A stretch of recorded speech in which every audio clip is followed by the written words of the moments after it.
민수야, 지금 장모님이 너희 집에 살고 계시니? 그 집은 원래 내가 살던 집이잖아. 어떻게 내 허락도 없이 장모랑 같이 살 수가 있어? 엄마, 그게 장모님이 둘째 봐주시기로 하셨어요. 그리고 최근에 장인어른 돌아가시고 혼자 계시는 게 좀 안쓰럽잖아요. 아내도 장모님 걱정돼서 밤새 잠도 못 자고 그랬어요. 그래서 장모는 안쓰럽고 난 안 불쌍하냐? 나도 남편 없이 혼자고 외로운 거 똑같아.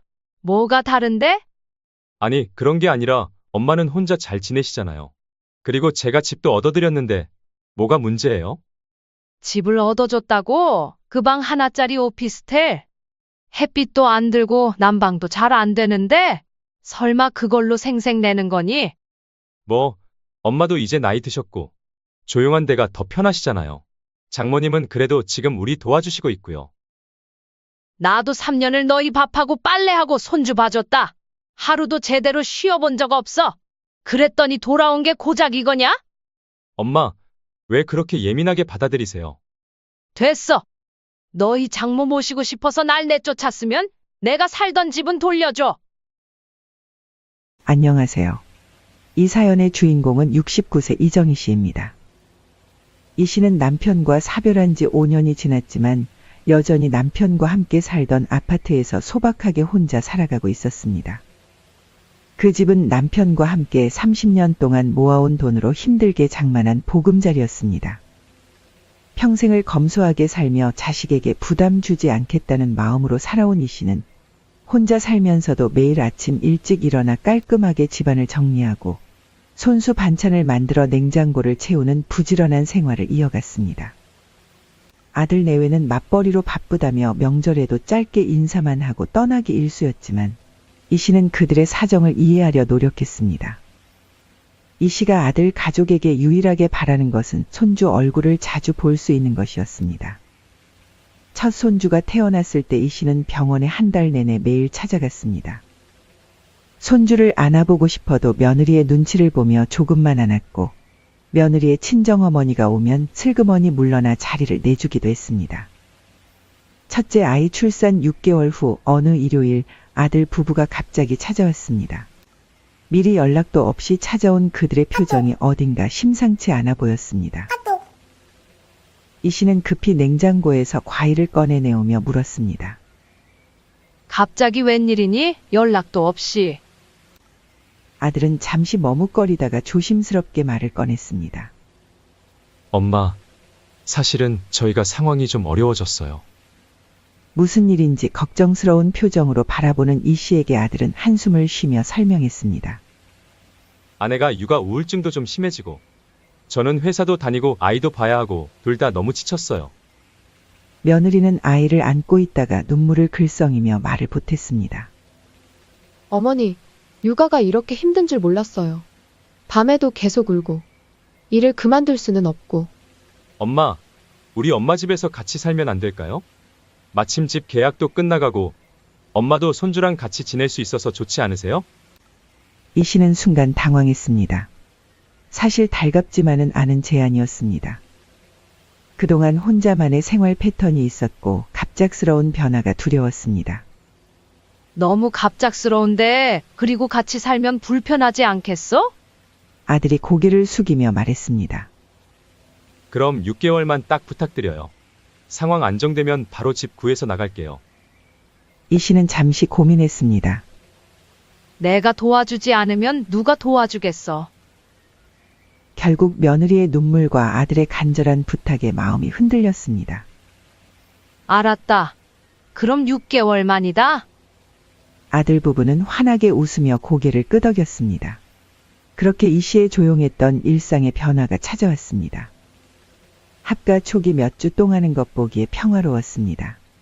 아들은 퇴근 후 청소를 도왔고 며느리는 직접 요리도 해주었습니다. 어머니, 오늘은 제가 설거지 할게요.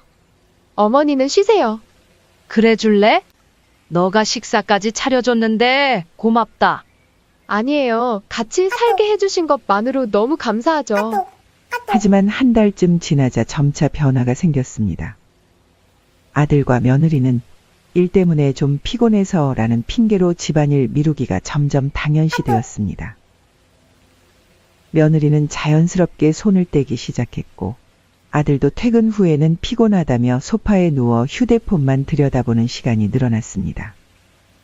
이 씨는 자신의 역할이 점점 늘어나는 것을 느꼈지만 굳이 지적하지 않았습니다.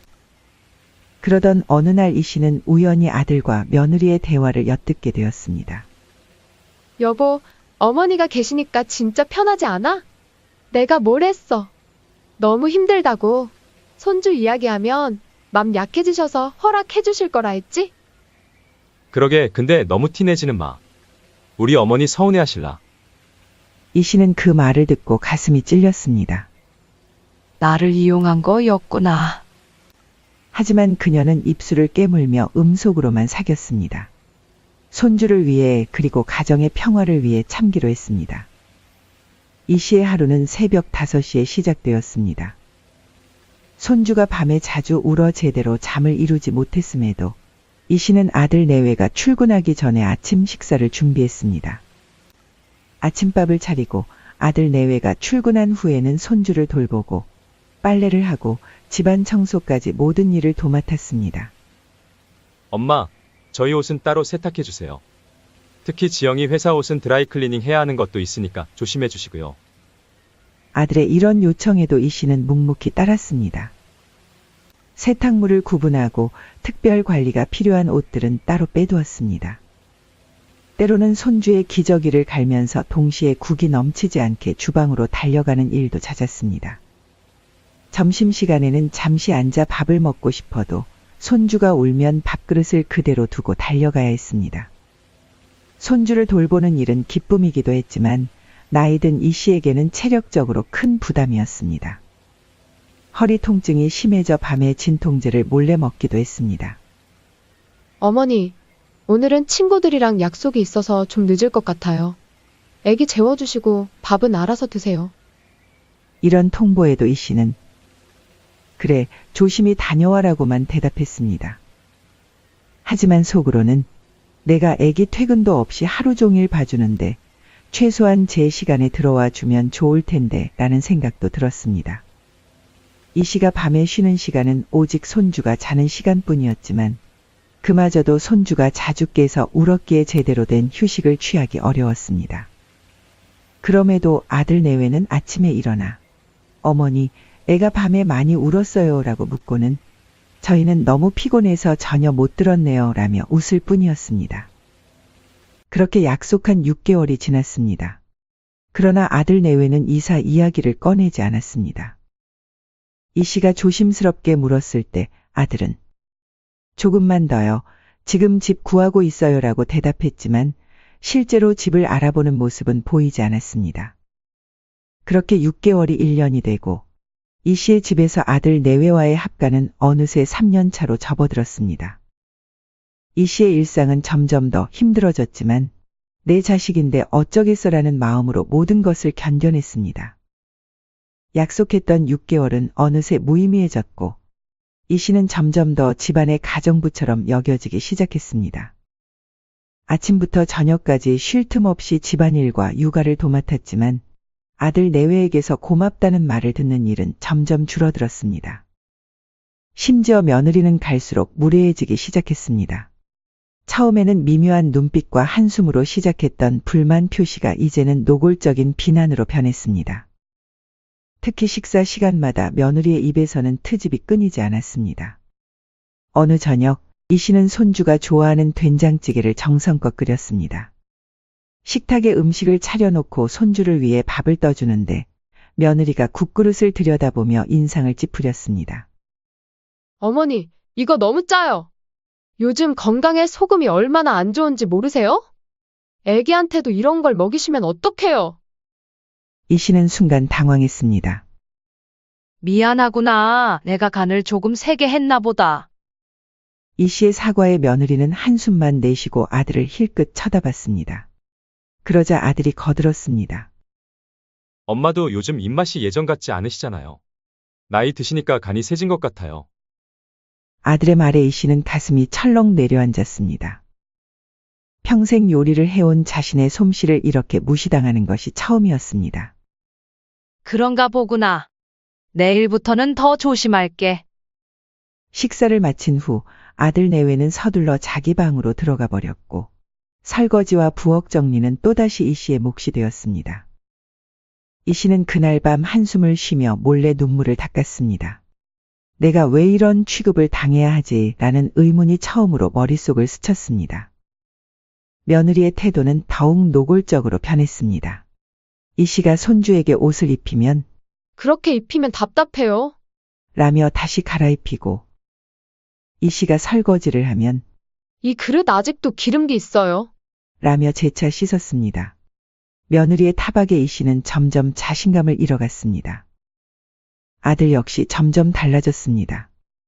예전에는 우리 엄마 최고라며 엄지를 치켜 세우던 아들이 이제는 아내의 말에 고개를 끄덕이며 어머니의 단점을 함께 지적하기 시작했습니다. 이 씨는 자신의 아들이 이렇게 변한 모습에 더 큰 상처를 받았습니다. 처음에는 아들에게 며느리의 행동에 대해 말해보려 했습니다. 민수야, 지영이가 요즘 나한테 좀. 이렇게 말을 꺼내면 아들은 대화 자체를 회피했습니다.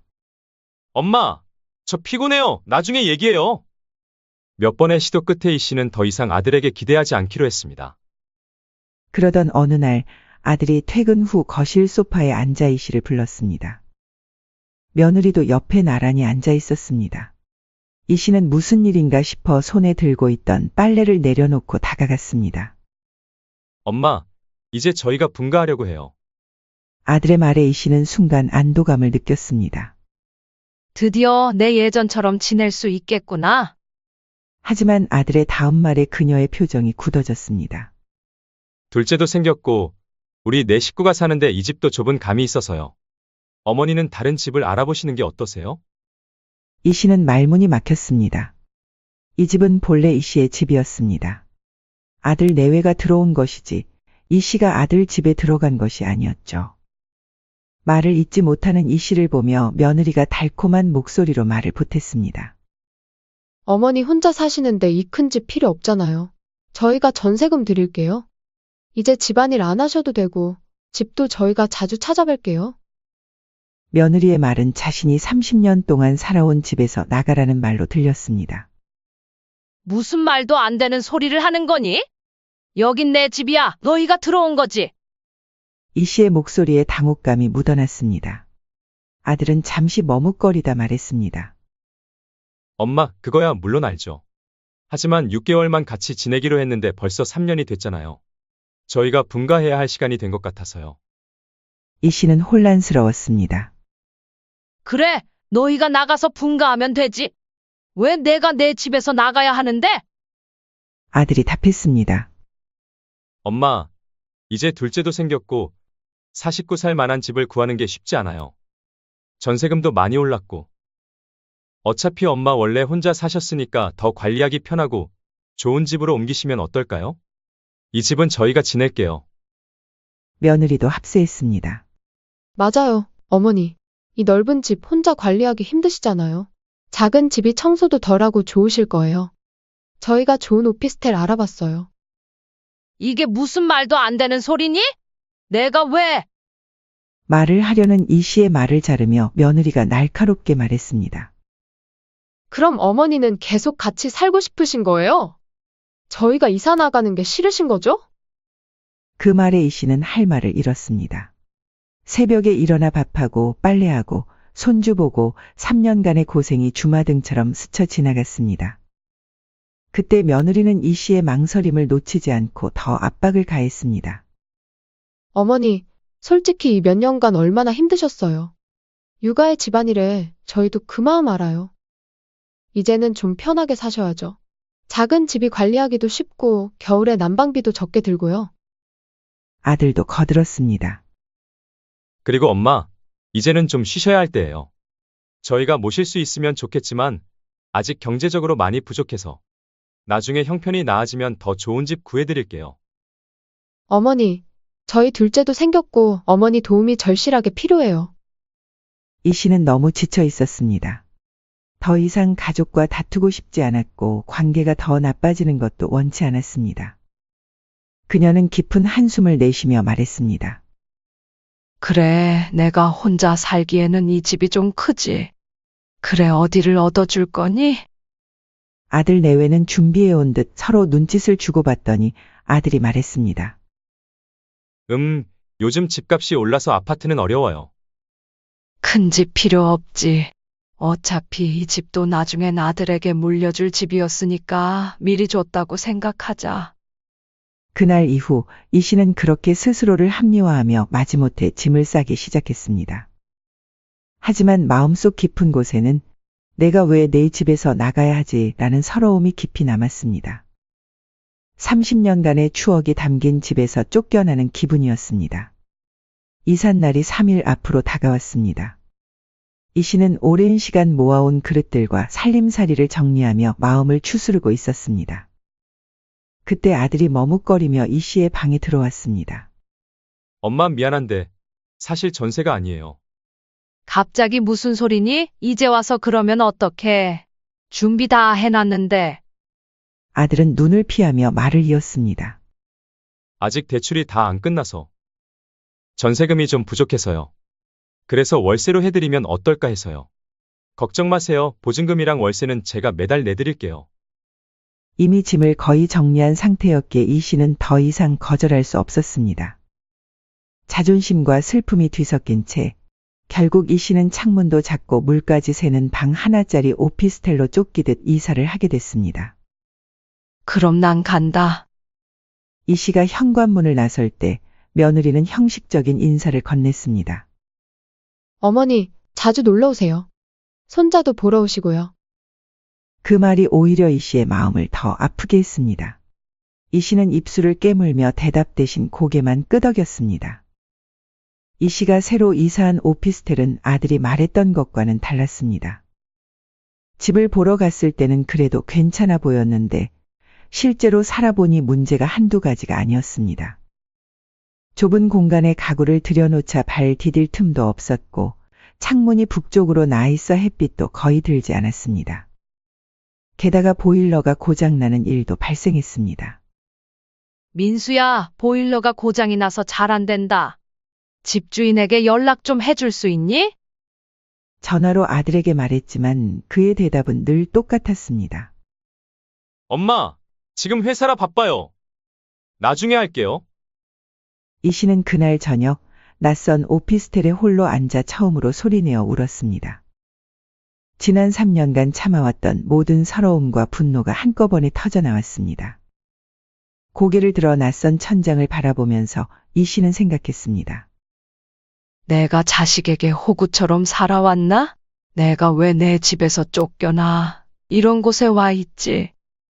평생 참고 살아온 이 씨였지만 이번만큼은 무언가 다른 감정이 그녀의 마음을 채우고 있었습니다. 이사한 지 한 달이 지났습니다. 이 씨가 살게 된 오피스텔은 삭막했습니다. 작은 공간은 햇빛도 잘 들지 않았고 겨울이 다가오면서 바닥이 차가워져 매일 전기장판을 틀어야 했습니다. 옷장은 너무 작아 대부분의 짐은 그대로 박스째 쌓여 있었습니다. 집이라기보다는 창고 같은 느낌이었습니다. 비가 오는 날이면 아침마다 물기를 닦고 습기 찬 벽지를 손으로 만지며 이 씨는 한숨만 쉬었습니다. 아들의 월세 입금도 첫 달에는 제때 들어왔지만 세 달째부터는 며칠씩 늦어지기 시작했습니다. 결국 이 씨가 자신의 통장에서 돈을 입금해서 월세를 냈습니다. 전화로 물어보면 아들은 곧 넣을게요, 깜박했어요 라는 말만 반복했습니다. 한 달이 지나고 두 달이 지나도 아들 내외는 약속했던 것처럼 자주 찾아오지 않았습니다. 전화 통화도 점점 짧아졌고 손주 소식을 물어도 잘 지내요라는 대답만 돌아왔습니다. 아들과 며느리의 태도에 자신의 집에서 갖기 위해 이 오피스텔에 자신을 버렸다는 생각을 떨칠 수 없었습니다. 이 씨는 점점 불만이 쌓이기 시작했죠. 그러던 어느 날 이 씨는 근처 시장에 장을 보러 나갔습니다. 평소처럼 시장 구경을 하며 소소한 즐거움을 찾고 있었죠. 그때 단골 생선 가게 주인이 반갑게 인사를 건넸습니다. 아이고, 이씨 오랜만이네요. 요즘 어디 가셨어요? 통 안 보이셔서 걱정했어요. 이 씨는 쓴웃음을 지으며 대답했습니다. 이사를 좀 했어요. 집이 너무 커서 관리하기 힘들어서. 생선가게 주인은 고개를 끄덕이며 말했습니다. 아유, 아드님이 효자시더라고요. 장모님이랑 같이 산다면서요. 얼마 전에 아드님이랑 같이 지나가시는 거 봤어요. 이 씨는 그 말을 듣고 가슴이 철렁 내려앉았습니다. 네? 누구랑 같이 산다고요? 생선가게 주인은 아무것도 모른 채 계속 말을 이었습니다. 네, 아드님이 장모님 모시고 산다고 해서 참 효자라고 생각했어요. 요즘 사위가 장모를 모시고 사는 경우가 드물잖아요. 이 씨의 머릿속이 하얘졌습니다. 그 말이 끝나기 무섭게 이 씨는 건너편 골목에서 낯익은 모습이 보였습니다. 며느리와 중년 여성이 팔짱을 끼고 다정하게 걷고 있었습니다. 그 여성은 틀림없는 장모였습니다. 하지만 너무 멀어서 다가갈 수 없었고 이 씨는 멍한 상태로 그 자리에 서 있었습니다. 머릿속에서는 여러 생각이 스쳐 지나갔습니다. 나보고 집에서 나가라고 한 진짜 이유가 장모를 드리기 위해서였구나. 이 씨는 떨리는 손으로 핸드폰을 꺼내 아들에게 전화를 걸었습니다.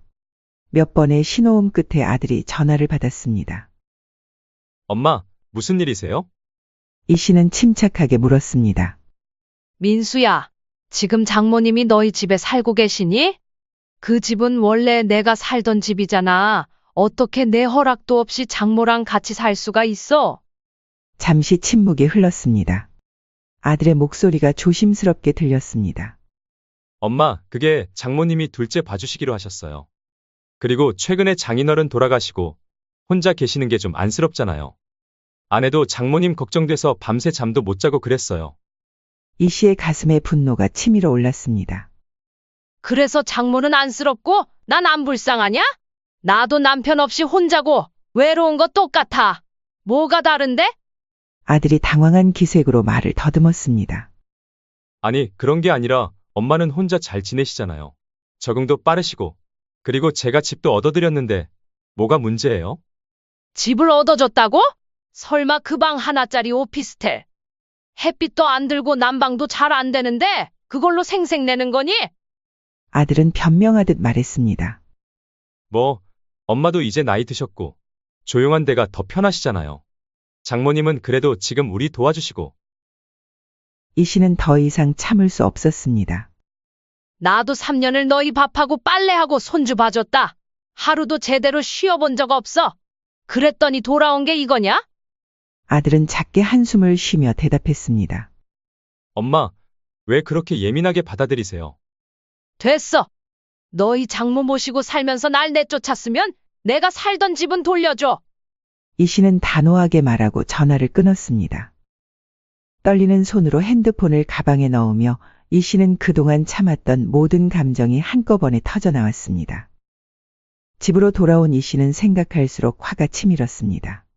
그리고 이 씨는 결심했습니다. 더 이상 참지 않기로 말이죠. 이 씨는 인터넷으로 법무사 사무실을 찾아 바로 전화를 걸었습니다. 부동산 관련 상담 가능한가요? 오늘 방문하고 싶은데요. 다음 날 아침 이 씨는 차려입고 법무사 사무실을 방문했습니다. 혹시 진명에 관련해서 상담 좀 받을 수 있을까요?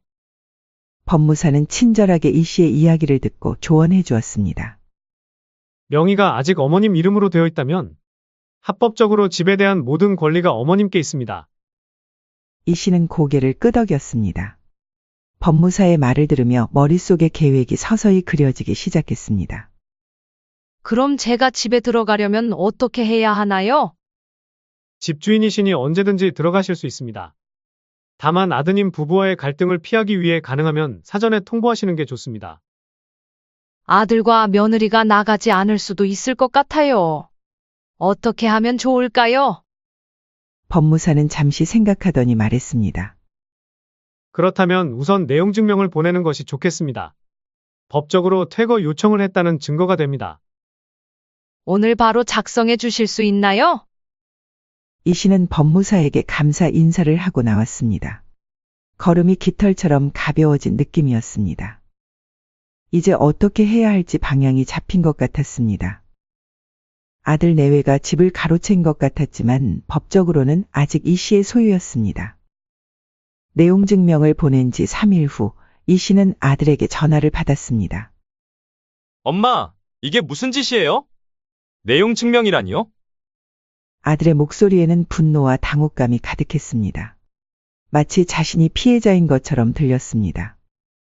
이 씨는 차분하게 대답했습니다. 그래, 내 집에서 나가라는 내용 증명이야. 거긴 내가 30년 동안 살아온 집이야. 너희가 내 허락 없이 장모까지 드리고 살았으니 이제 나가라. 아들은 목소리를 높였습니다. 엄마, 우리가 어디 갈 데가 있다고 이러세요? 장모님도 계시고 둘째도 곧 나오는데? 일주일 안에 나가. 안 나가면 강제 집행할 거야. 엄마, 실제로 살고 있는 사람은 우리고 엄마가 스스로 나가신 거잖아요. 우리는 못 나가요. 좋아, 그럼 내 방식대로 하마. 전화를 끊고 이 씨는 자신의 결심을 더욱 굳혔습니다. 일주일이 지났지만 아들 내외는 이사 갈 생각이 없어 보였습니다. 엄마, 화가 많이 나신 것 같은데 우리 한번 만나서 얘기해요. 오히려 아들은 이 씨에게 여러 번 화해를 요청하는 문자를 보냈습니다. 하지만 이 씨는 더 이상 아들의 말을 믿지 않았습니다. 그녀는 계획을 실행에 옮겼습니다. 이 씨는 아들이 퇴근하고 며느리와 장모가 집에 있을 시간을 파악했습니다. 그리고 그들이 없는 시간대를 골라 열쇠공과 이삿짐 센터를 불렀습니다. 평생 참기만 했던 이 씨였지만 이제는 달랐습니다. 사장님, 제 집인데 비밀번호를 바꾸고 싶어요. 열쇠공은 등기부등본을 확인한 후 작업을 시작했습니다. 집안을 둘러보면서 이 씨는 많은 변화를 발견했습니다. 자신의 물건들은 대부분 치워져 있었고 낯선 여성의 물건들이 곳곳에 놓여 있었습니다. 한눈에 봐도 장모의 것들이었습니다. 그녀는 아들 내외의 짐을 정리하기 시작했습니다. 이삿짐 센터 직원들과 함께 모든 짐을 박스에 담았습니다. 이 짐들을 이 주소로 배송해 주세요. 이 씨는 자신이 살던 오피스텔 주소를 적어주었습니다. 아들 내외가 이 씨를 쫓아낸 그 작은 오피스텔로 모든 짐을 보냈습니다. 그리고 아들이 퇴근한 사이 집 비밀번호를 바꾸고 관리실에 출입 통제를 요청했습니다. 저희 집에 제가 허락하지 않은 사람이 들어오면 안 됩니다. 지금 제 아들이 무단으로 살고 있어서요. 관리소장은 등기부등본을 확인한 후 고개를 끄덕였습니다. 모든 준비를 마친 이 씨는 집안에서 조용히 그들을 기다렸습니다. 저녁 무렵 예상대로 며느리와 장모가 먼저 귀가했습니다.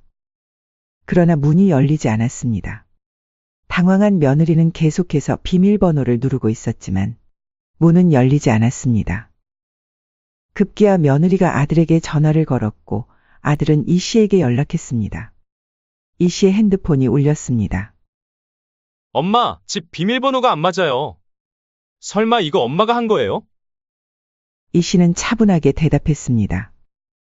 너희가 나를 내쫓았듯이 이제 내가 너희를 내보내는 거야. 아들은 믿을 수 없다는 듯이 말했습니다. 엄마, 무슨 말씀이세요? 지금 농담하시는 거예요? 이 씨는 단호하게 말했습니다. 농담 같은 소리 하지 마라. 등기부등본 확인해봐.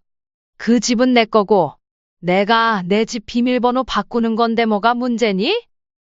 아들의 목소리가 점점 높아졌습니다. 그래도 엄마, 너무하신 거 아니에요? 우리가 어디 갈 데가 있다고 이러세요? 걱정하지 마라. 내가 나한테 집이라고 마련해준 월세 단칸방 오피스텔. 거기서 시작하면 딱 좋겠구나. 아들은 한동안 말이 없었습니다. 아마도 자신의 행동을 돌아보고 있는 것 같았습니다. 엄마, 우리 좀 만나서 얘기해요. 이렇게 전화로 하기는. 이 씨는 단호하게 거절했습니다. 할 얘기 없다. 너희 짐은 내가 오피스텔로 다 보냈으니 거기서 살아라. 내가 나한테 준 그 좋은 집에서. 전화를 끊고 이 씨는 깊은 숨을 내쉬었습니다. 가슴이 두근거렸지만 이상하게도 후련한 느낌이었습니다.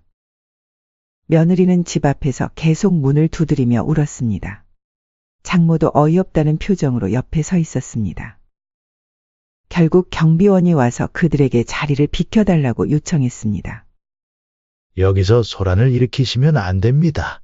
다른 주민분들도 계시니 조용히 해주세요. 며느리는 믿을 수 없다는 표정이었습니다. 그녀는 이 씨에게 전화를 걸었습니다. 어머니, 어떻게 이러실 수 있어요? 며느리는 울면서 애원했습니다. 어머니, 제발요. 우리 둘째도 곧 나온단 말이에요. 이 씨는 단호하게 대답했습니다. 손주는 걱정 마렴. 장모님이 도와주실 텐데 무슨 걱정이야. 전화를 끊은 이 씨는 원래 자신의 집이었던 아들의 집 창가에서 현관 아래를 내려다보았습니다. 그리고 그곳에는 아들과 며느리 그리고 장모가 터덜터덜 이 씨의 아파트를 떠나는 모습이 보였죠. 이 씨는 그 뒷모습을 보며 천년 묵은 체증이 쑥 내려간 듯 시원했습니다. 한편 이 씨는 자신이 살던 오피스텔 문 앞에 열쇠와 함께 짧은 쪽지를 붙여놨습니다. 내 집이 아닌 진짜 너희 집에서 맘껏 장모 모시면서 살아. 시간이 흘러 아들 부부와 장모는 결국 다른 집을 구해서 살게 왔습니다. 이 씨가 내보낸 짐을 찾아 임시로 오피스텔에 머물었지만 3명의 성인과 아이 둘이 살기에는 너무 비좁은 공간이었습니다. 게다가 장모는 이 상황을 받아들이지 못하고 며칠 후 다른 집으로 이사를 갔습니다. 이런 좁은 곳에서 못 살아. 나는 돌아간다. 장모의 이 말은 며느리에게 큰 충격이었습니다. 육아를 도와줄 것이라 기대했던 어머니마저 떠나버렸습니다. 이제 며느리는 혼자서 모든 것을 감당해야 했죠. 아들 부부는 원룸에서 머물게 됐고 장모에게 의존했던 육아도 끊겼고 생활도 빠듯해졌습니다. 아들은 여러 번 이 씨에게 전화를 걸었지만 이 씨는 받지 않았습니다. 이 씨의 일상은 다시 평화로워졌습니다. 집에 돌아온 첫날 이 씨는 모든 먼지를 털어내고 창문을 활짝 열어 신선한 공기를 들였습니다. 오랜만에 자신의 주방에서 좋아하는 반찬을 만들고 자신의 침대에서 편안하게 잠들었습니다. 주방에는 다시 이 씨가 아끼던 그릇들이 제자리를 찾았고 거실에는 남편과의 추억이 담긴 사진들을 다시 걸었습니다. 이 씨는 오랜만에 친구들도 다시 만났습니다. 그동안의 일을 털어놓자 친구들은 모두 이 씨의 결단력에 감탄했습니다. 정희야, 잘했다. 우리도 본받아야겠어? 또한 이 씨는 자신의 건강을 위해 근처 공원에서 매일 아침 산책을 하기 시작했습니다. 3년 동안 자신을 돌볼 여유가 없었던 그녀는 이제 자신만의 시간을 소중히 여기게 되었습니다. 그러나 이 씨의 마음 한편에는 손주에 대한 그리움이 자리 잡고 있었습니다. 그럼에도 이 씨는 자신의 결정을 후회하지 않았습니다. 부모라고 해서 무조건 참기만 해야 하는 건 아니지. 라고 이 씨는 생각했습니다. 아들과 며느리에게 단호하게 대응한 것은 그들을 미워해서가 아니라 오히려 사랑하기 때문에 필요한 교훈이었습니다. 그들도 이제 자신처럼 쫓겨나본 처지가 되었으니 어쩌면 이 씨의 마음을 이해할지도 모릅니다. 내가 아들과 며느리에게 한 것처럼 그들도 나에게 했다면 어땠을까? 라는 생각이 들었습니다. 만약 그들이 처음부터 정직하게 대화했다면 함께 좋은 방법을 찾을 수도 있었을 것입니다. 하지만 그들은 이 씨를 속이고 내쫓는 길을 택했습니다. 그럼에도 이 씨는 언젠가 아들과 며느리가 진심으로 자신의 잘못을 뉘우친다면 그때는 기꺼이 용서할 준비가 되어 있었습니다. 하지만 그들이 깨닫지 못한다면 그것 또한 받아들일 준비가 되어 있었습니다. 이제야 내 집을 되찾았네? 다시는 누구한테도 내 자리를 뺏기진 않을 거야. 사연은 여기까지였습니다. 구독, 좋아요, 댓글은 영상 제작에 큰 힘이 됩니다. 인생의 쉼표를 시청해 주셔서 감사합니다. 어머니, 이제 방을 비워주셔야 할 것 같아요. 뭐라고? 지금 그게 무슨 말이니? 어머니, 둘째가 태어나면 어머니 방을 아이 방으로 써야 하거든요. 더는 어머님이 지내실 공간이 없을 것 같네요. 내가 이 겨울에 갈 데가 어딨다고 그래. 네? 아니, 그건 어머니 사정이죠? 그럼 돈 한 푼 없이 와서 이렇게 빌부터 사는 게 당연한 줄 아세요? 무슨 소리야? 내가 이 집 사는데 돈을 보탰잖니? 너희가 집을 살 때 힘들어해서 내가 도와줬던 거 잊었어? 어머니, 어차피 여긴 명의상 제거예요. 그리고 부모가 자식 도와주는 건 당연한 건데. 그걸로 이제 와서 생색내시면 곤란하죠. 며느리는 현관문을 열어 이씨 할머니의 짐을 내놓았습니다. 어머니, 하윤이가 오기 전에 빨리 나가주세요. 애한테 이런 모습 보여주는 건 정서에 안 좋으니까요. 매서운 칼바람이 불어오는 겨울. 그렇게 이씨 할머니는 아들의 집에서 쫓겨났습니다. 거리를 헤매다 발길이 멈춘 곳은 지하철역이었습니다. 안녕하세요. 이 사연의 주인공은 68세 이숙희 할머님이십니다. 이씨 할머니는 20살의 아직 어린 꽃다운 나이에 결혼하여 두 아들을 낳았습니다. 당시 이씨 할머님에게는 무엇보다 아이들이 세상의 전부였습니다. 특히 첫째 민규는 유난히 예쁜 아이였습니다. 할머님이 웃으면 따라 웃고 할머님이 울면 함께 눈물을 보이던 감성이 풍부한 아이였죠. 그저 바라보는 것만으로도 가슴이 따뜻해지던 그런 아이였습니다. 하지만 그 행복은 오래가지 못했습니다. 첫째 아들이 3살이 되던 해봄. 시장에 장을 보러 갔다가 이씨 할머니는 아이를 잃어버리고 말았습니다. 그때만 해도 지금처럼 CCTV도 없었고 휴대전화도 없던 시절이었습니다.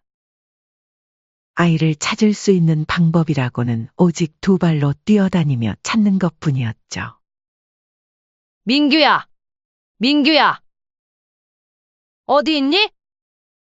시장 골목 구석구석을 헤매며 아이의 이름을 부르고 또 불렀습니다. 시장 상인들에게도 물어보았습니다. 아저씨, 혹시 이만한 아이 보셨어요? 파란색 옷 입고. 라고 물어도 모두들 고개를 저을 뿐이었습니다. 경찰에 실종 신고를 했지만 담당자는 애가 잠깐 길을 잃은 것 같은데 너무 걱정하지 마시고 기다려보세요. 금방 돌아오겠죠 뭐. 라는 답답한 말만 되풀이했습니다. 이씨 할머니는 그 말을 믿었습니다. 며칠이 지나면 분명 첫째 아들을 찾을 수 있을 거라고. 허나 시간은 무정하게 흘러갔습니다. 하루는 일주일이 되었고, 한 달이 되고 몇 년이 흘렀습니다. 매일같이 전단지를 들고 거리를 돌았습니다. 잃어버린 아이를 찾습니다라는 글씨 밑에는 첫째 아들의 사진과 특징을 적어 놓았습니다. 지나가는 아이들 중에 첫째 아들과 비슷해 보이는 아이만 보여도 달려가 확인했지만 그 어디에도 그 아이는 없었습니다. 여보, 이제 그만하고 살 사람은 살아야 하지 않겠소? 이러다가 당신이 큰일 나겠어. 우리 민규는 천사가 되어 하늘나라에서 잘 살고 있을 거요. 남편의 말에 이씨 할머니는 더 이상 아무 말도 할 수 없었습니다. 가슴 한켠에 첫째 아들을 위한 작은 무덤을 만들고 이제는 남은 둘째 아들 성규를 위해 살아가기로 마음먹었습니다. 하지만 그 상처는 결코 아물지 않았습니다. 매년 첫째 아들 민규의 생일이 돌아올 때면 이씨 할머님은 혼자 방에서 눈물을 훔치셨습니다. 그렇게 시간이 흘러 둘째 성규는 무럭무럭 자라났습니다. 이씨 할머니는 둘째 아들에게 모든 정성을 쏟았습니다. 혹시라도 이 아이마저 잃을까봐. 잠들 때면 숨소리를 확인하고 유치원과 학교에 데려다주고 데려오는 일을 한 번도 거르지 않았습니다. 둘째 아들은 그런 어머니의 헌신 속에서 밝고 건강하게 자랐고 나중에는 안정적인 회사에 취직하여 결혼도 하고 딸아이까지 낳았습니다. 이씨 할머니는 손녀를 보며 작은 위안을 얻었습니다. 하지만 여전히 첫째 아들에 대한 그리움을 마음속에 묻어둔 채 살고 계셨죠. 그러나 세상살이가 순탄치만은 않았습니다. 이씨 할머니의 남편은 60대에 갑작스러운 뇌출혈로 세상을 떠나게 되었습니다. 평생을 일만 하며 살았던 남편이었지만 갑작스러운 큰 병의 병원비와 치료비로 보험금과 모아놓은 돈은 금세 바닥이 났습니다. 설상가상으로 부족한 돈을 메우기 위해 빚까지 지게 되었고 남겨진 집도 팔아야만 했습니다. 미안해요. 당신 혼자 두고 가서. 여보, 이대로 가면 안 돼요. 나 혼자 어떻게 살라고? 첫째 일은 이제 마음에 담아두지 말고. 이제 당신도 마음 편히 지내요. 당신 잘못이 아니었어. 그것이 남편의 마지막 말이었습니다. 결국 더 이상 갈 곳이 없어진 이씨 할머니는 둘째 부부와 합가하여 살게 되었습니다.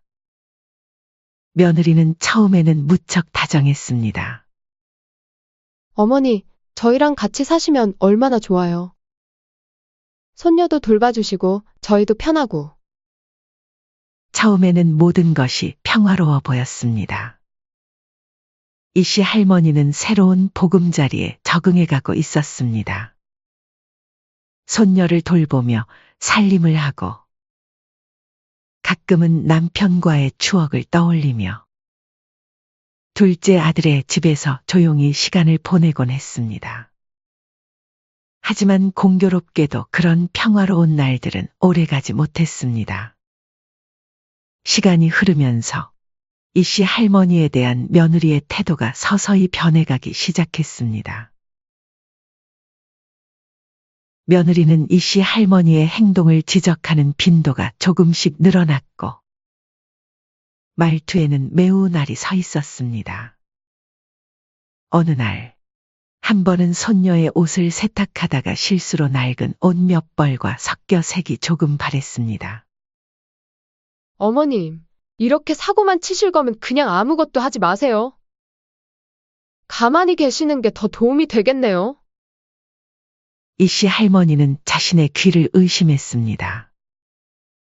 내가 잘못 들은 건가? 민망함에 한없이 작아진 채 이씨 할머니는 연신 미안하다 고 말씀하셨습니다. 한편 그 자리에 있던 둘째 아들은 자신의 어머니가 며느리에게 구박을 당할 때 오히려 고개를 완전히 돌린 채 아무 말도 하지 않고 방관했습니다. 하지만 그것은 시작에 불과했습니다. 며느리의 이씨 할머니에 대한 행동은 점점 더 악랄해져 갔고 말투는 더욱 날카로워졌습니다. 처음에는 작은 집안일 문제로 시작되었으나 이내 며느리는 집안의 모든 문제를 이씨 할머니의 탓으로 돌리기 시작했습니다. 어머님, 하윤이가 또 자다가 깼잖아요. 어머니 방에서 자꾸 소리가 새어나와요. 조용히 좀 제발요.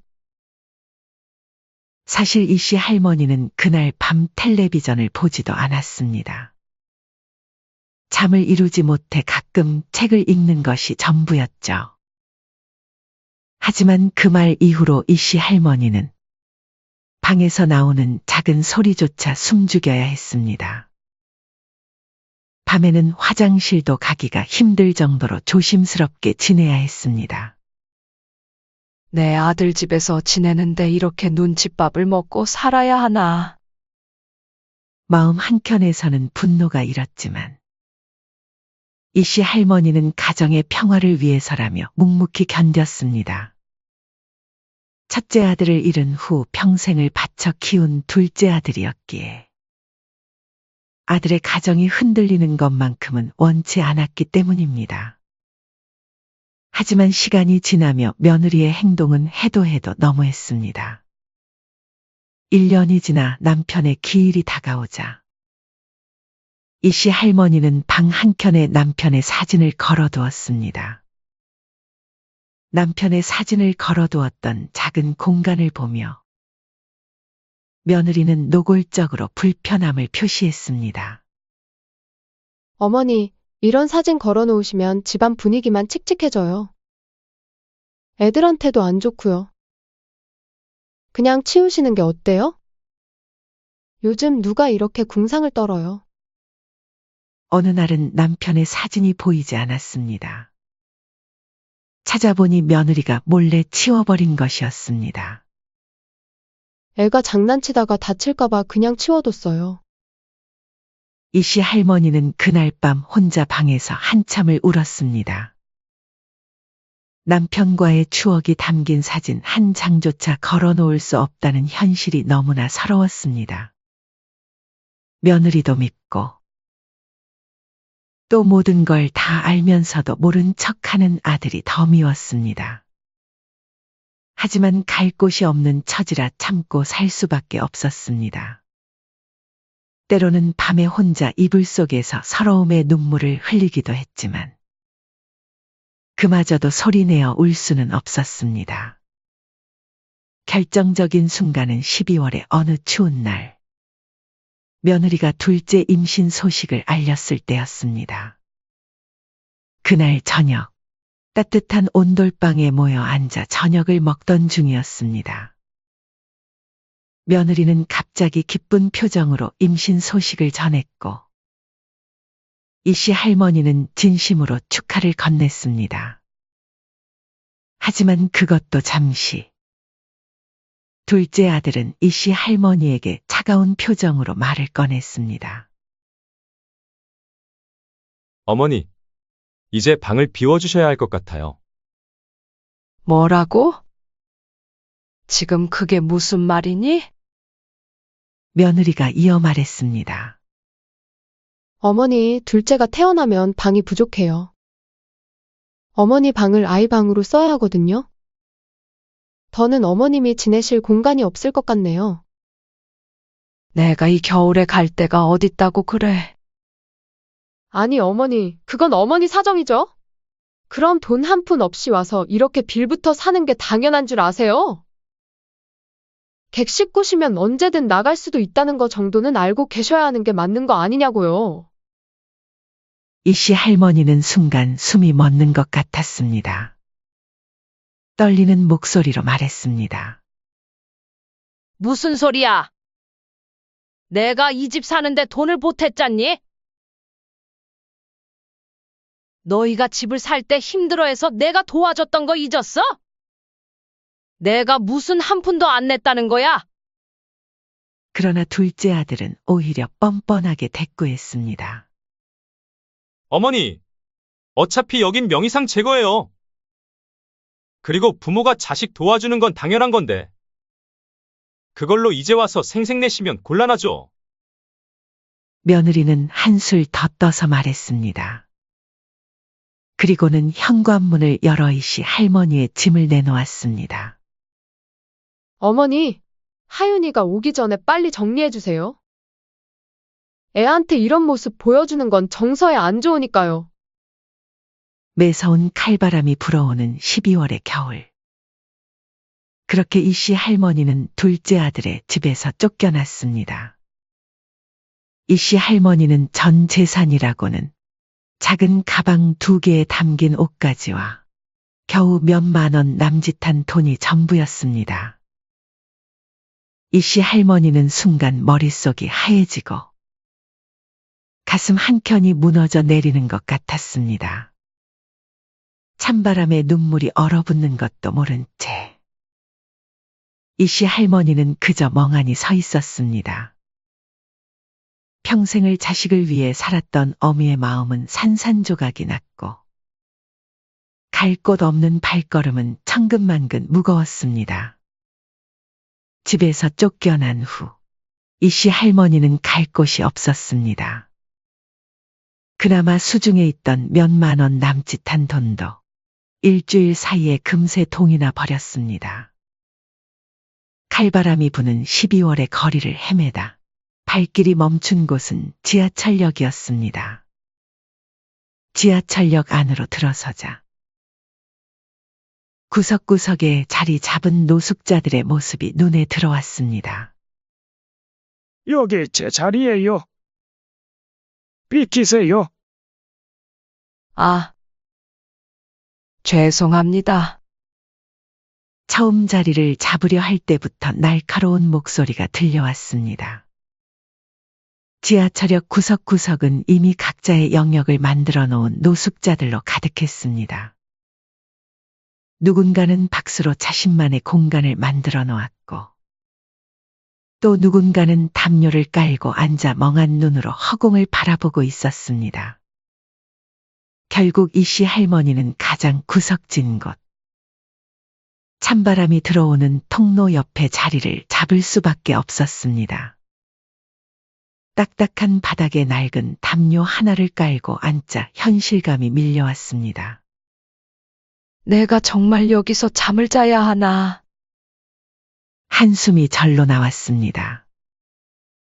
평생 깨끗하게 살림하던 사람이 이제는 지하철역 바닥에 앉아 있자니 눈물이 왈칵 쏟아질 것만 같았습니다. 추워서 잠이 안 와. 밤이 깊어질수록 지하철역 바닥의 한기는 뼛속까지 파고들었습니다. 얇은 겉옷으로는 추위를 막을 수 없었고 잠을 청하려 해도 딱딱한 바닥은 뼈마디가 쑤시게 했습니다. 여기서 주무시면 안 됩니다. 모두 밖으로 나가주세요. 새벽이 되자 영무원이 순찰을 돌며 노숙자들을 내쫓기 시작했습니다. 추위에 떨며 밖으로 나온 이씨 할머니는 어디로 가야 할지 몰라 그저 역 앞 벤치에 앉아 있었습니다. 아들과 남편에 대한 그리움이 밀려왔습니다. 눈물이 얼굴을 타고 흘러내렸지만 금세 차가운 바람에 얼어붙었습니다. 아침이 밝아오자 사람들이 하나둘 지나다니기 시작했습니다. 출근하는 회사원들, 등교하는 학생들. 모두가 이씨 할머니를 불청객이라도 보듯 고개를 돌렸습니다. 배고픔을 느낀 것은 이틀이 지나서였습니다. 처음에는 밥 생각도 나지 않았지만 점점 허기가 저오자 어쩔 수 없이 무료급식소를 찾아야 했습니다. 긴 줄에 서서 기다리는 동안 주변의 시선이 따가웠습니다. 다들 이씨 할머니를 위아래로 훑어보며 수군거렸습니다. 깔끔한 옷차림과 정돈된 머리 모양으로 평생을 살아온 이씨 할머니에게 무료급식소 줄을 서는 것은 큰 결심이 필요했습니다. 새로운 할머니네. 옷은 깨끗한 걸 보니 뭔가 사연이 있나 봐. 노숙인들의 속삭임이 귓가에 꽂혔습니다. 이씨 할머니는 밥을 달라고 내밀어야 할 손조차 부끄럽게 느껴졌습니다. 할머니, 처음 오셨죠? 여기 따뜻한 국도 더 드세요. 그때 들린 따뜻한 목소리에 고개를 들어보니 젊고 단정한 차림의 여성이 미소를 짓고 있었습니다. 저는 여기서 봉사하는 지숙이라고 해요. 할머니 많이 추워 보이시는데? 이 목도리라도 하세요. 지숙의 친절에 이씨 할머니는 그만 눈물이 흘러내렸습니다. 며칠 만에 처음 듣는 따뜻한 말이었습니다. 할머니 어디서 주무세요? 밤에는 많이 추우실 텐데. 아, 저기 지하철에서 지내요. 저런. 괜찮아요, 할머니. 제가 매주 이곳에서 봉사하는데 다음에 또 오시면 저랑 이야기 나눠요. 그 후로 지숙은 매주 이 씨 할머니를 찾아와 이야기를 나누었습니다. 처음에는 날씨 이야기나 건강 걱정 정도였지만 시간이 지날수록 대화는 깊어져 갔습니다. 할머니, 어쩌다가 이런 데서 지내게 되신 거예요? 어느 날 지숙이 조심스럽게 묻자 이 씨 할머니는 한참을 망설이다 이야기를 시작했습니다. 첫째는 어릴 때 잃어버렸어. 시장에서 잠깐 한눈을 판 사이에 그 뒤로 평생 그 아이 생각에 가슴앓이를 했지. 둘째는 평생 키워준 어미를. 말을 잇지 못하고 흐느끼는 이 씨 할머니의 어깨를 지숙이 조용히 감싸 안았습니다. 할머니, 다음에 남편이랑 같이 올 건데, 그때 저희 남편 소개해 드릴게요. 하지만 한편으로는 지숙이 결혼했다는 말에 가슴 한켠이 아려왔습니다. 우리 둘째가 지숙이 같은 착한 며느리를 만났더라면 지숙의 진심 어린 걱정에 이 씨 할머니는 오랜만에 마음이 따뜻해지는 것을 느꼈습니다. 그날 밤, 이 씨 할머니는 오랜만에 편안한 마음으로 잠을 청할 수 있었습니다. 며칠 후, 지숙이 이 씨 할머니를 찾아와 조심스럽게 말을 꺼냈습니다. 할머니, 저희 집에서 식사 함께 하시면 어떠세요? 제가 결혼한 지 얼마 안 됐는데, 할머니께 꼭 남편을 소개해 드리고 싶어요. 지숙의 말에 이 씨 할머니는 잠시 망설였습니다. 망가진 머리, 낡은 옷. 자신의 초라한 모습이 부끄러웠기 때문입니다. 그래도 될까? 이런 꼴로.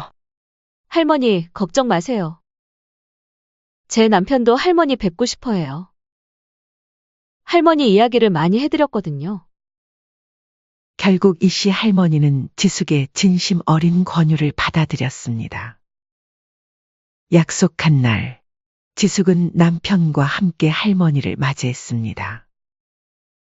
그녀의 남편 종우는 180cm가 넘는 훤칠한 키에 깔끔한 정장 차림의 40대 젊은 사업가였습니다. 단정하게 빗어 넘긴 머리며 반듯한 이목구비가 한눈에 봐도 품격이 느껴졌습니다. 안녕하세요, 어머님. 아내에게 어머님 말씀 정말 많이 들었어요. 저는 종우라고 합니다. 반가워요. 초대해줘서 고마워요. 종우는 이 씨 할머니를 자신의 어머니를 대하듯 다정하게 맞이했습니다. 집 안으로 안내하며 계단이나 문턱을 조심스럽게 알려주는 모습에서 배려심이 느껴졌습니다. 할머니, 저희 어머니도 계셨다면 할머니처럼 이렇게 인자하셨을 것 같아요. 식사를 하는 동안 종우는 자연스럽게 자신의 이야기를 들려주었습니다. 고아원에서 자란 이야기. 열심히 공부해서 장학금을 받았던 이야기. 사업을 시작해 성공하기까지의 과정을 차분히 들려주었습니다. 어릴 때 기억은 거의 없어요. 다만 가끔 누군가의 따뜻한 품을 그리워할 때가 있죠. 제가 고아원에 왔을 때가 3살이었다고 해요. 그 말을 듣는 순간 이 씨 할머니의 귀가 번쩍 열렸습니다. 첫째 아들을 잃은 것도 3살 때였기 때문입니다. 종우의 얼굴을 유심히 바라보니 눈매며 표정이 어딘가 낯설지 않았고 특히 미소 짓는 모습은 첫째 아들을 꼭 빼닮았습니다. 심장이 점점 빠르게 뛰기 시작했습니다. 조심스럽게 나이를 물어보니 첫째와 같았고 고아원에 맡겨진 시기도 첫째를 잃은 때와 정확히 일치했습니다. 혹시 3살 때 기억은 전혀 없나요? 떨리는 목소리로 물었습니다. 네? 아, 원장님 말씀으로는 제가 왔을 때 이름도 제대로 말하지 못했대요. 그래서 원장님이 종우라는 이름을 지어주셨다고 해요. 이씨 할머니는 손을 떨며 지숙을 바라보았습니다. 지숙도 같은 생각을 하고 있었는지 눈빛이 달라졌습니다. 할머니, 혹시 우리 한번 알아보는 게 어떨까요? 다음 날 지숙의 제안으로 그들은 종우가 자랐던 고아원을 수소문했습니다. 그러나 40년이라는 시간이 흐른 지금 그 고아원은 이미 사라져 폐쇄된 상태였습니다. 하지만 다행히 폐쇄된 고아원의 원장을 찾을 수 있었습니다. 원장은 40년도 더 된 오래된 앨범을 꺼내왔습니다. 그래, 맞아, 종우. 기억이 나네요. 이 아이가 종우예요. 처음 왔을 때는 말도 제대로 못하고 밤마다 엄마를 찾아 울었어요. 앨범 속 아이의 모습을 본 순간 이씨 할머니의 눈에서는 눈물이 쏟아졌습니다. 파란색 옷을 입은 그 사진 속 아이는 분명 자신의 첫째였습니다. 시장에서 잃어버렸을 때 입고 있던 바로 그 옷이었습니다. 어머니, 확실히 하기 위해 유전자 검사를 해보는 게 어떨까요?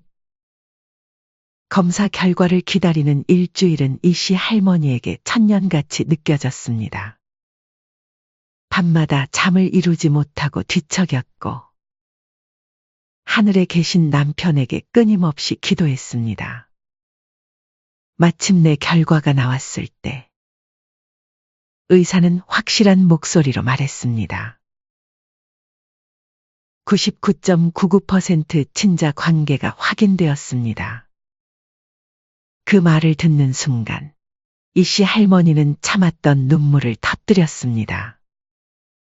아이고, 이게 꿈이야, 생시야. 정말 민규니? 내가 너를 얼마나 찾았는지. 내가 너를 가슴에 묻고 얼마나 수십 년을 후회하며 살았는지. 다들 내가 천국에 갔을 거라고, 이제 그만 너를 편하게 놔주라고 하는데 나는 믿을 수가 없었어. 종우, 이제는 민규라고 불러야 할 그가 어머니를 끌어안으며 떨리는 목소리로 말했습니다. 제가 부모님이 계셨다니 믿을 수가 없어요. 저도 엄마 많이 보고 싶었어요. 저희 다시는 떨어지지 말아요. 40년 만에 극적인 모자 상봉. 그렇게 이씨 할머니의 고단했던 노숙 생활은 끝이 났고 새로운 인생이 시작되었습니다. 하늘에 계신 남편도 이 광경을 보고 있을 것만 같았습니다. 민규는 이씨 할머니를 강남의 70평대 아파트로 모셨습니다. 처음 현관문을 열었을 때 호텔 같은 로비의 웅장함에 이씨 할머니는 말을 잃었습니다. 어머니, 이제부터 이곳이 어머니의 집이에요. 편히 쉬시고 하고 싶은 거 다 하세요. 이제는 제가 어머니를 모실 차례니까요. 첫째 아들 민규가 안내하는 아파트는 너무도 넓고 세련됐습니다. 침실마다 호텔처럼 잘 정돈된 침대와 고급스러운 가구들이 놓여 있었고 이씨 할머니를 위한 방은 특별히 따뜻한 햇살이 들어오는 남향으로 꾸며져 있었습니다. 어머니, 이제부터는 운전기사가 모셔다 드릴 거예요. 필요한 곳 어디든 편하게 다니세요. 며칠 뒤 민규는 어머니를 위해 고급 세단과 전담 기사를 한 명 붙여주었습니다. 이제 마트에 가는 것도 병원에 가는 것도 전혀 부담이 되지 않았습니다. 이씨 할머니가 겪은 이야기는 어느새 지역 신문에 실리며 화제가 되었습니다. 노숙자에서 성공한 사업가의 어머니, 40년 만에 감동적인 모자의 재회. 라는 제목의 기사는 사람들 사이에서 빠르게 퍼져나갔습니다. 댓글에는 어머니와 아들이 다시 만나서 정말 다행입니다. 노숙자에서 성공한 사업가의 어머니가 되다니 너무 감동적이에요. 같은 응원의 글들이 가득했습니다. 인터넷에서는 첫째 아들 민규의 사업도 주목받으며 그의 회사는 큰 성장을 이뤘습니다. 많은 사람들이 그의 어머니를 향한 사랑과 효심을 칭찬하며 민규의 회사와 상품에 대한 신뢰를 보냈습니다. 매출은 눈에 띄게 증가했습니다. 그러나 민규는 늘 겸손했습니다. 제가 이만큼 성공할 수 있었던 것도 이 모든 건 어머니 덕분입니다. 그러던 어느 날 뜻밖의 전화가 걸려왔습니다. 둘째 성규의 목소리였습니다. 마치 아무 일도 없었다는 듯 밝은 목소리로 말을 이어갔습니다. 어머니, 잘 지내시죠? 형님이 엄청 잘 나가신다면서요? 사업도 여러 개 하신다던데 저도 형님 한번 뵙고 싶습니다. 수화기 너머로 들려오는 둘째의 목소리에 이씨 할머니의 손이 떨렸습니다. 불과 몇 달 전 한겨울에 자신을 길거리로 내쫓았던 그 둘째 아들이었습니다. 이씨 할머니는 그날의 칼바람이 아직도 생생했습니다. 성규야, 내가 무슨 낯으로 이런 전화를 해? 아이고, 어머니. 그때는 저도 너무 힘들었잖아요. 은미도 임신 중이고. 이제는 다 지난 일인데 우리 화해하면 안 될까요? 형님도 만나 뵙고 싶고, 형님 댁에서 다 같이 살면 얼마나 좋을까 싶어서요. 이씨 할머니는 쓴웃음을 지었습니다. 아들의 말투에서 속셈이 뻔히 보였습니다. 그래, 내가 보고 싶다는 형은 어떤 형이니? 강남에 사는 부자 형이 보고 싶은 거니? 아니면 내 친형이 보고 싶은 거니? 어머니, 무슨 말씀을? 저야 당연히 친형이 보고 싶어서죠. 거짓말 마라. 내가 진정 가족이라고 생각했다면 내가 힘들 때 손을 내밀었어야지. 그런데 넌 그때 날 버렸다. 추운 겨울날 이 늙은 어미를 길거리로 내쫓았지 않느냐? 그때는 내가 객식구였다며? 어머니, 그건 정말 어쩔 수 없었어요. 은미가 임신을 해서 방이 필요했고, 임신한 며느리 핑계로 친엄마를 길거리로 내쫓는 게 어쩔 수 없는 일이었다고? 그렇게 어미를 내쫓고도 밤에 잠은 잘 왔니? 하늘에 계신 너희 아버지 얼굴을 내가 뭐라고 설명할 거야? 잠시 침묵이 흘렀습니다. 둘째는 목소리를 낮추며 달래듯 말을 이었습니다. 어머니, 저희가 잘못했어요. 이제라도 용서해 주세요. 이씨 할머니의 눈빛이 차가워졌습니다. 목소리에는 단단한 결심이 담겼습니다. 이제 와서 형님 하는데 넌 동생 자격도 없다. 내가 그때 한 짓은 자식이라고 부를 수도 없는 행동이었어? 가족이란 서로 어려울 때 손을 잡아주는 거야. 이제 와서 내 욕심을 채우려고 형을 찾지 마라. 어머니, 그래도 저희가 진심으로 반성. 진심? 내가 날 차가운 길바닥에 내쫓을 때는 그게 너희 진심이었겠지? 난 너 같은 아들은 이제 없다. 더 이상 내게 연락하지 마라. 전화를 끄는 이씨 할머니의 눈에서는 눈물이 흘렀습니다. 하지만 그것은 슬픔의 눈물이 아닌 오랜 짐을 내려놓은 후에 홀가분함의 눈물이었습니다. 민규가 걱정스러운 얼굴로 다가왔습니다. 어머니, 제가 동생에게 한번 따끔하게 말해줄까요? 아니다. 그럴 필요 없어. 혹시 돈으로 해결하려 들지도 마렴. 그건 오히려 그 애를 더 망치는 길이야. 이제는 그저 남이라 생각해. 이씨 할머니는 창밖을 바라보며 깊은 숨을 내쉬었습니다. 이제야 진정한 자유를 얻은 것 같았습니다. 민규와 지숙과 함께하는 일상은 이씨 할머니에게 꿈만 같았습니다. 매일 아침 함께하는 식사 자리에서는 웃음이 끊이지 않았고, 손녀 같은 지숙은 항상 이씨 할머니의 건강을 세심하게 챙겼습니다. 어머니, 오늘은 제가 직접 만든 삼계탕이에요. 많이 드세요. 지수가 이렇게 날마다 챙겨주니 고맙구나. 제가 오히려 고맙죠. 어머니 덕분에 우리 가족이 이렇게 완벽해졌잖아요.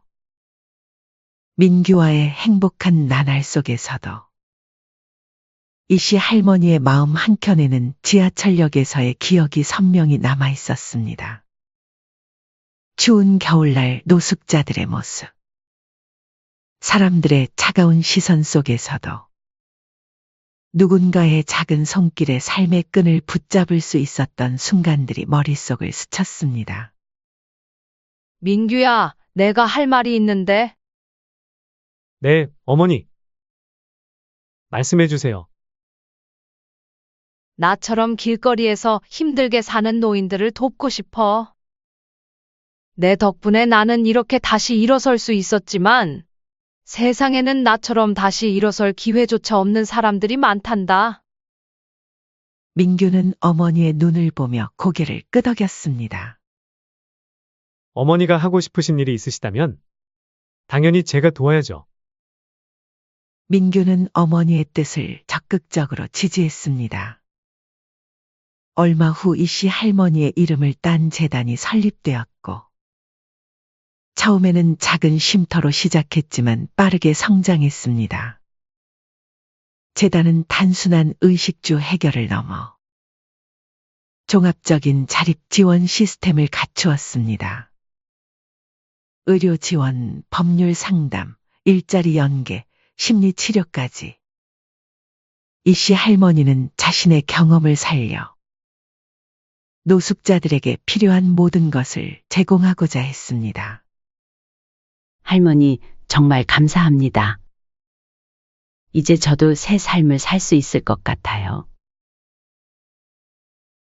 쉼터를 이용하던 한 노인이 눈물을 흘리며 말했습니다. 그의 모습에서 이씨 할머니는 몇 달 전 자신의 모습을 보는 것 같았습니다.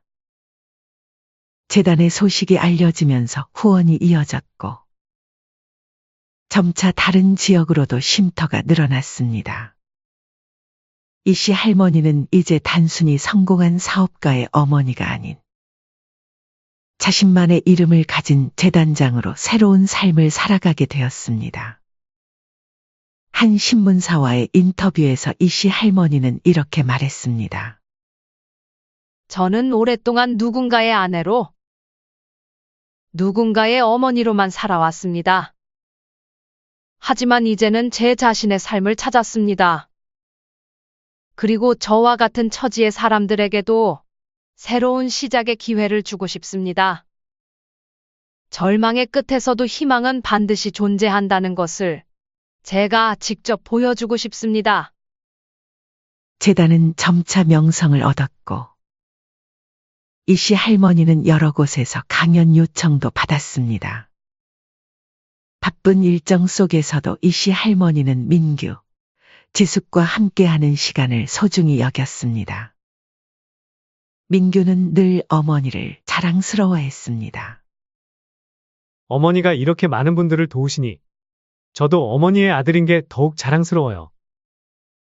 가끔 둘째 성규가 연락을 시도했지만 이씨 할머니는 더 이상 흔들리지 않았습니다.